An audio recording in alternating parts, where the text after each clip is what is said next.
শনিবার থেকেই 21শে জুলাই শহীদ সভার প্রস্তুতি শুরু করে দিল তৃণমূল। শহীদ সভার প্রস্তুতি নিয়ে এদিন ভবানীপুরে দলের জেলা সভাপতি এবং চেয়ারম্যানদের নিয়ে বৈঠকে বসেছিলেন রাজ্য সভাপতি সুব্রত বক্সী। ডাকা হয়েছিল বীরভূম কোর কমিটির সদস্যদেরও। বৈঠকে হাজির ছিল বীরভূমের তৃণমূল নেতা অনুব্রত মণ্ডল। এদিন 21শে জুলাই এবং বিধানসভাকে কেন্দ্র করে এই বৈঠকের আয়োজন হয়।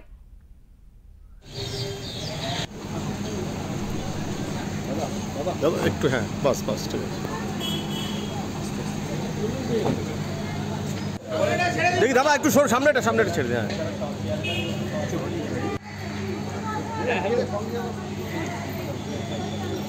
আরে ওকে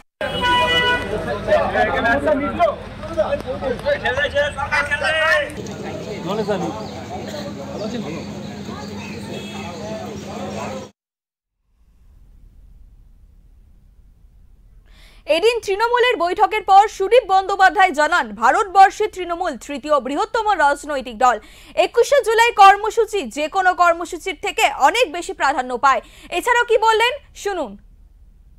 দল ভারতবর্ষে লোকসভাতে জাতীয় কংগ্রেস, তারপরে সমাজবাদী পার্টি, তারপরে তৃণমূল কংগ্রেস।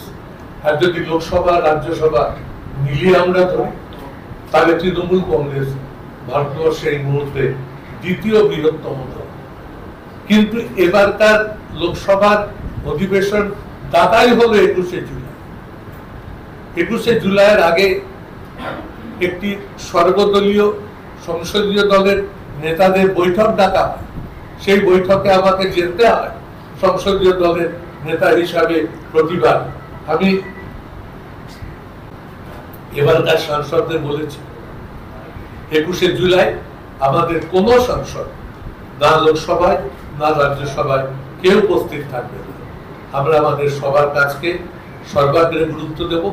21শে জুলাইয়ের মন্ত্রে উজ্জীবিত হওয়া 21শে জুলাইয়ের কর্মসূচি আমাদের কাছে যে কোনো কর্মসূচির থেকে অনেক অনেক বেশি প্রাধান্য পায়, শতকোটি গুণ বেশি প্রাধান্য পায়। তাই আমরা এই সিদ্ধান্ত নিয়েছি। 2026-এর বিধানসভা ভোটের আগে 21শে জুলাইয়ের কর্মসূচি অত্যন্ত গুরুত্বপূর্ণ। এই কর্মসূচিকে ঘিরেই আজকের এই বৈঠক, জানান জয়প্রকাশ মজুমদার। চেয়ারম্যানরা আসছেন, 21শে জুলাই নিয়ে কি কর্তব্য কিভাবে হবে সেই বিষয়ে নির্দেশ দেবেন দলের রাজ্য সভাপতি সুব্রত বক্সী।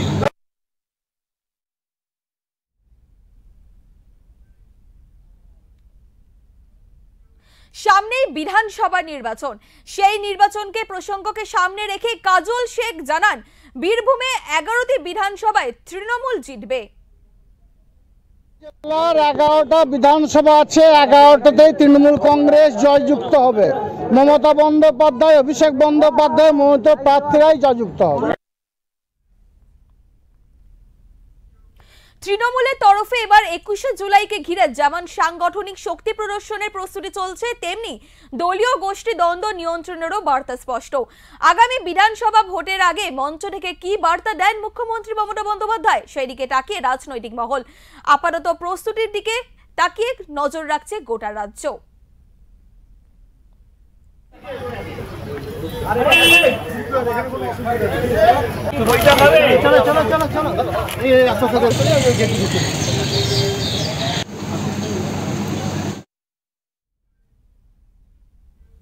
কলকাতা থেকে সঞ্জয় মাঝি এবং সঞ্জয় রায় চৌধুরীর রিপোর্ট, ওঙ্কার।